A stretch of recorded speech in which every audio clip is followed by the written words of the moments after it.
بسم اللہ الرحمن الرحیم بسم اللہ الرحمن الرحیم۔ السلام علیکم ورحمۃ اللہ وبرکاتہ۔ امید ہے آپ سب حضرات اللہ تعالیٰ کے فضل و کرم سے خیر و عافیت کے ساتھ ہوں گے۔ ایم.اے اسلامیات کے مضمون اسلامی اخلاق و تصوف کا آج ہمارا سبق نمبر 37 ہے، اور آج کے اس سبق کے اندر ہم گفتگو کریں گے عصری مسائل اور تعلیمات تصوف کے عنوان پر۔ اور آج کا سبق شروع کرنے سے پہلے پچھلے سبق کا خلاصہ دیکھ لیتے ہیں۔ پچھلے سبق کے اندر ہم نے تصوف پر ہونے والے چند اعتراضات کے حوالے سے مندرجہ ذیل باتوں پر گفتگو کی تھی۔ نمبر 1 اصلاح بذریعہ تصوف، نمبر 2 تحریک تصوف کے ظہور کی وجوہات، نمبر 3 جس کے اندر سوال تھا دور نبوی صلی اللہ علیہ وسلم میں تصوف کا وجود نہ تھا، نمبر 4 رسول اکرم صلی اللہ علیہ وسلم کے دور میں سب کچھ ظاہری تھا نہ کہ باطنی، نمبر 5 صوفیاء کے ہاں کچھ دوسرے تصورات ہیں جبکہ صرف شریعت کی اطاعت لازم ہے، نمبر 6 یہ نظریہ یونان سے درآمد شدہ ہے، اسلام سے اس کا کوئی تعلق نہیں، نمبر 7 دور حاضر میں تصوف کے کیا فوائد ہیں اور ان کے جوابات بھی ذکر کیے تھے۔ آج کے اس سبق کے اندر ہم گفتگو کریں گے معاشرتی مسائل اور تعلیمات تصوف، نمبر 2 اخلاقی مسائل اور تعلیمات تصوف۔ اب ان باتوں پر تفصیل کے ساتھ گفتگو کرتے ہیں۔ سب سے پہلے معاشرتی مسائل، اور معاشرتی مسائل کے اندر ہم مندرجہ ذیل 3 باتوں پر گفتگو کریں گے: غربت، فحاشی اور عریانی، مال و دولت کے حرص و ہوس۔ دور حاضر میں اسلامی تعلیمات سے دوری کی وجہ سے معاشرہ افراتفری، نفسانیت، اضطراب اور ذہنی پراگندگی کا شکار ہو چکا ہے، لیکن صوفیاء کرام کی تعلیمات پر عمل کر کے معاشرے کو سلگتے ہوئے مسائل سے نکالا جا سکتا ہے اور معاشرتی مسائل کو بہترین طور پر حل کیا جا سکتا ہے۔ بات کرتے ہیں معاشرتی مسائل میں سے غربت پر۔ ہمارے معاشرتی مسائل میں سے ایک اہم مسئلہ غربت ہے، جس کی وجہ سے آج ہم پسماندگی میں پڑے ہوئے ہیں، اور اس مسئلے کو حل کرنے کے لیے تعلیمات اسلامی اور خاص طور پر صوفیاء کی تعلیمات سے رہنمائی ملتی ہے۔ صوفیاء کرام کے نزدیک غربت سے بچنے کا علاج کیا ہے؟ فرماتے ہیں کہ انسان ہر معاملے میں اللہ پر توکل کرے اور صبر و شکر کا دامن تھامے رکھے، یعنی جتنا اللہ تعالیٰ عطا فرمائے اس پر راضی ہو جائے اور جو نہ ملے اس کے بارے میں شکوہ نہ کرے۔ اور توکل کی اہمیت کا اندازہ اس بات سے لگایا جا سکتا ہے کہ قرآن مجید میں اسلام کو توکل کے ساتھ لازم ملزوم دکھایا گیا، جیسے کہ ارشاد باری تعالی ہے فَعَلَيْهِ تَوَكَّلُوا إِن كُنتُم مُّسْلِمِينَ۔ ترجمہ اس کا ہے اسی پر توکل کرو اگر تم واقعی مسلمان ہو۔ اسی طرح قرآن مجید کے اندر انسان کو صبر اور شکر کرنے کا حکم دیا گیا اور ناشکری سے منع کیا گیا۔ ارشاد باری تعالی ہے فَاذْكُرُونِي أَذْكُرُكُمْ وَاشْكُرُوا لِي وَلَا تَكْفُرُونَ۔ تم مجھے یاد کرو میں تمہیں یاد رکھوں گا، اور میرا شکریہ ادا کیا کرو اور میری ناشکری نہ کیا کرو۔ مصیبتوں پر صبر کرنے والے کے بارے میں قرآن مجید کے اندر ارشاد ہے وَلَنَبْلُوَنَّكُمْ بِشَيْءٍ مِّنَ الْخَوْفِ وَالْجُوعِ وَنَقْصٍ مِّنَ الْأَمْوَالِ وَالْأَنفُسِ وَالثَّمَرَاتِ وَبَشِّرِ الصَّابِرِينَ۔ ترجمہ اس کا ہے اور ہم ضرور بھی ضرور تمہیں آزمائیں گے، کچھ خوف اور بھوک سے، اور کچھ مالوں اور جانوں اور پھلوں کے نقصان سے، اور آپ صبر کرنے والوں کو خوشخبری سنا دیں۔ اور شکر کرنے والوں کے بارے میں اللہ رب العزت نے ارشاد فرمایا کہ نعمتوں میں اضافہ ہوگا، جیسے کہ قرآن مجید کی آیت کریمہ ہے لَإِن شَكَرْتُمْ لَأَزِيدَنَّكُمْ وَلَإِن كَفَرْتُمْ إِنَّ عَذَابِي لَشَدِيدٌ۔ اگر تم شکر ادا کرو گے تو تمہاری نعمتوں میں ضرور اضافہ کروں گا، اور اگر ناشکری کرو گے تو پھر میرا عذاب یقیناً سخت ہے۔ آئیے اب صوفیاء کی تعلیمات میں توکل، صبر اور شکر کی اہمیت کو دیکھتے ہیں۔ حضرت سہیل بن عبداللہ رحمۃ اللہ علیہ فرماتے ہیں متوکل کی 3 قسمیں ہیں، نہ کسی سے مانگے، نہ رد کرے اور نہ جمع کرے۔ حضرت سلیمان الخواز رحمۃ اللہ علیہ فرماتے ہیں اگر کوئی شخص سچی نیت سے اللہ تبارک و تعالیٰ پر بھروسہ کرے تو عمراء اور غیر عمراء سب اس کے محتاج ہو جائیں گے، وہ کسی کا محتاج نہیں ہوگا کیونکہ اس کا مالک تمام زمین و آسمان کے خزانوں کا مالک ہے۔ اسی طرح حضرت حاتم اسم رحمۃ اللہ علیہ نے فرمایا میرا زاد سفر 4 چیزیں ہیں۔ حضرت ابو مطبع نے پوچھا وہ کون سی ہیں؟ تو فرمایا پہلی چیز یہ ہے کہ مجھے یقین ہے کہ دنیا اور آخرت خدا کی ملک ہیں۔ دوسری چیز یہ ہے کہ تمام مخلوق خدا کی مطیع اور فرما بردار ہے۔ تیسری چیز یہ ہے کہ رزق اور رزق کے تمام اسباب اللہ کے ہاتھ میں ہیں۔ چوتھی چیز یہ ہے کہ یہ خدا کی قضا تمام دنیا میں نافذ ہے۔ صبر و شکر کے حوالے سے حضرت ذوالنون مصری رحمۃ اللہ علیہ فرماتے ہیں اللہ کے احکام کی مخالفت سے دور رہنے، مصائب کے گھونٹ پینے پر سکون و اطمینان اور زندگی کے میدان میں محتاجی کے باوجود اپنے آپ کو مالدار ظاہر کرنے کا نام صبر ہے۔ حضرت عمر بن عثمان رحمۃ اللہ علیہ فرماتے ہیں اللہ کے احکام پر ثابت قدم رہنا، اس کی آزمائش کو خندہ پیشانی اور سکون کے ساتھ قبول کرنا صبر ہے۔ حضرت علی رضی اللہ تعالیٰ عنہ فرماتے ہیں کہ صبر اور ایمان میں وہی تعلق ہے جو سر اور بدن میں ہے، جس کا سر نہ ہو اس کا بدن نہیں ہوتا، اور جسے صبر حاصل نہ ہو اس کا ایمان نہیں ہوتا۔ حضرت عبداللہ ابن مسعود رضی اللہ تعالیٰ عنہ فرماتے ہیں شکر کرنا نصف ایمان ہے۔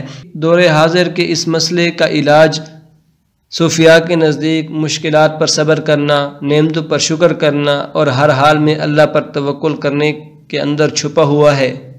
اب بات کرتے ہیں معاشرتی مسائل میں سے فحاشی اور عریانی پر، جو کہ دور حاضر کا ایک سنگین مسئلہ ہے اور دن بدن بڑھتا جا رہا ہے۔ تعلیمات صوفیاء میں سے ایک اصطلاح ہے نظر بر قدم، یعنی انسان اپنے قدم پر نظر رکھے۔ اس کا فائدہ کیا ہوگا کہ وہ بد نظری سے بچ جائے گا اور غیر محرموں کو دیکھنے سے جو خرابیاں پیدا ہوتی ہیں اس سے حفاظت ہوگی۔ تعلیمات اسلامی اور خاص طور پر صوفیاء کرام کے اقوال و ارشادات کی روشنی میں فحاشی اور عریانی سے بچنے کا حل خلوت نشینی ہے۔ اس حوالے سے صوفیاء کرام کی تعلیمات دیکھتے ہیں۔ حضرت جنید بغدادی رحمۃ اللہ علیہ نے فرمایا کہ میں 30 سال سے اللہ تعالیٰ سے باتیں کرتا ہوں اور لوگ یہ گمان کرتے ہیں کہ یہ ہم سے باتیں کرتا ہے۔ حضرت ذوالنون مصری رحمۃ اللہ علیہ نے فرمایا کہ اہل ایمان کی خوشی اور لذت اسی میں ہے کہ تنہائی میں اپنے پروردگار سے مناجات کرے۔ حضرت فضیل بن ایاض رحمۃ اللہ علیہ فرماتے ہیں کہ جب رات کو آتا دیکھتا ہوں تو خوش ہوتا ہوں اور کہتا ہوں کہ اپنے پروردگار سے خلوت کروں گا، اور جب دیکھتا ہوں کہ صبح ہوئی تو انا للہ و انا الیہ راجعون پڑھتا ہوں کہ اب لوگ مجھے گھیر لیں گے اور کوئی ایسا شخص میرے پاس آ جائے گا جو میرے پروردگار سے غافل کر دے گا۔ بات کرتے ہیں معاشرتی مسائل میں سے مال و دولت کی حرص و ہوس پر۔ مال و دولت کی حرص و ہوس انسان کو اندھا کر دیتی ہے اور انسان بھول جاتا ہے اور حرام حلال کی پرواہ نہیں کرتا، جس کی وجہ سے وہ مختلف قسم کی برائیوں کے اندر مبتلا ہو جاتا ہے۔ اسلامی تعلیمات اور صوفیاء کے نزدیک اس حرص و ہوس کو ختم کرنے کا ایک ہی علاج ہے کہ انسان قناعت یعنی میانہ روی اختیار کرے۔ میانہ روی اختیار کرنے والوں کے بارے میں قرآن مجید میں ارشاد فرمایا والذین اذا انفقوا لم یسرفوا ولم یقتروا وکان بین ذلک قواما، اور یہ وہ لوگ ہیں کہ جب خرچ کرتے ہیں تو نہ بے جا فضول خرچی کرتے ہیں اور نہ تنگی کرتے ہیں، اور ان کا خرچ کرنا زیادتی اور کمی ان دونوں حدوں کے درمیان اعتدال پر مبنی ہوتا ہے۔ اسی طرح حدیث مبارکہ ہے عن ابی ہریرہ رضی اللہ عن النبی صلی اللہ علیہ وسلم قال لیس الغنى عن کثرت العرض ولكن الغنى غنى النفس۔ حضرت ابو ہریرہ رضی اللہ تعالی عنہ نبی کریم صلی اللہ علیہ وسلم کا فرمان نقل کرتے ہیں غنی اور مالدار مال کی کثرت کی وجہ سے نہیں بلکہ غنی ہونا نفس کا غنی ہونا ہے۔ بات کرتے ہیں اخلاقی مسائل پر، اور اس کے اندر ہم مندرجہ ذیل باتوں پر گفتگو کریں گے: غیبت، اسراف و تبذیر اور حسد۔ دور حاضر کے اخلاقی مسائل میں سے ایک غیبت ہے جو اس دور کے اندر عام ہو چکی ہے، اور اس کو غیبت سمجھا ہی نہیں جاتا بلکہ اس کو مختلف عنوانات دے کر بڑے سکون سے دوسروں کی غیبت کی جاتی ہے۔ صوفیاء کرام کی مجالس میں صوفیاء کرام کی اس کے بارے میں کیا تعلیمات ہیں؟ تو صوفیاء کی مجالس میں غیبت اور غیبت کا کوئی تذکرہ نہیں ہوتا۔ صوفیاء کرام کی مجلس میں اگر کوئی شخص غیبت کی طرف مائل ہو بھی جاتا تو فوراً بات کا رخ بدل دیا جاتا، یا غیر موجود بندے کی طرف سے کوئی عذر بیان فرما دیا جاتا اور اس کی بظاہر خامی کو خوبی میں بیان فرما دیا جاتا۔ امام کشیری رحمۃ اللہ علیہ اپنی کتاب میں غیبت کے متعلق لکھتے ہیں، جس کا ترجمہ یہ ہے کہ جو دوسروں کی غیبت کرتا رہتا ہے اس کی مثال اس آدمی کی طرح ہے جس نے منجنیق نصب کر رکھی ہو، جس کے ذریعے مشرق و مغرب میں اپنی نیکیوں کو توپ کے گولوں کی طرح پھینک رہا ہوتا ہے۔ کبھی کسی خراسان کے باشندے کی غیبت کرتا ہے، کبھی شامی، کبھی حجازی، کبھی ترکی کی۔ اس طرح وہ اپنی نیکیاں بانٹ رہا ہوتا ہے۔ جب وہ اس منجنیق کے پاس سے اٹھتا ہے تو وہ خالی ہوتا ہے۔ غیبت کے دنیاوی اور اخروی نقصانات کی وجہ سے صوفیاء نے ہر لمحہ خود اپنی ذات کو بھی اس سے محفوظ رکھا اور ساتھ ساتھ دنیا اسلام کو بھی اپنی تعلیمات اور اقوال سے اس سے محفوظ رہنے کی تلقین کی، کیونکہ غیبت ایک ایسی اخلاقی بیماری ہے جس سے لوگوں کی عزتیں خراب ہوتی ہیں اور ایسا کبیرہ گناہ ہے جس کی وجہ سے اللہ رب العزت غیبت کرنے والوں کو جہنم کی آگ کا عذاب دیں گے۔ اب بات کرتے ہیں اخلاقی برائیوں میں سے اسراف و تبذیر پر، جو کہ ایسی بیماریاں ہیں جن کی وجہ سے بہت ساری دوسری اخلاقی بیماریاں جنم لیتی ہیں، جس کی وجہ سے انسان کی آمدنی ختم ہونے لگتی ہے اور آدمی مفلسی کا شکار ہو جاتا ہے۔ وہ مختلف قسم کے جرائم مثلا لوٹ مار، چوری ڈکیتی کی راہ پر گامزن ہو جاتا ہے اور دوسروں پر حسد کرنے لگتا ہے۔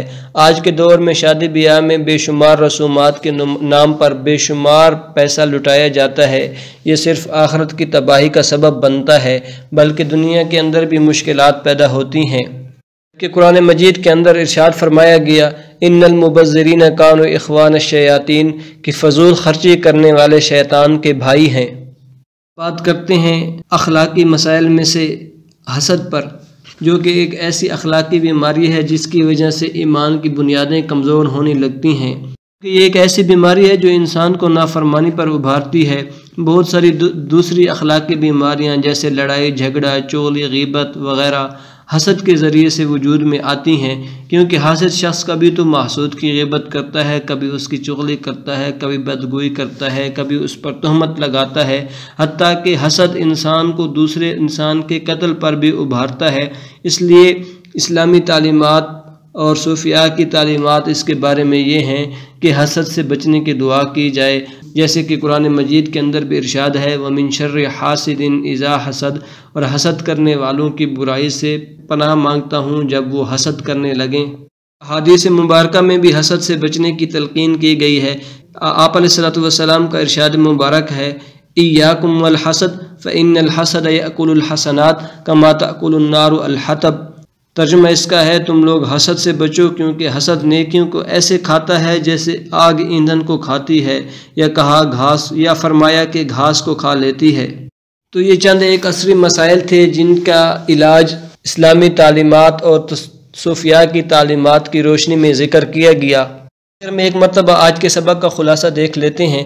آج کے سبق کے اندر ہم نے عصری مسائل اور تعلیمات تصوف کے عنوان پر مندرجہ ذیل باتوں پر گفتگو کی۔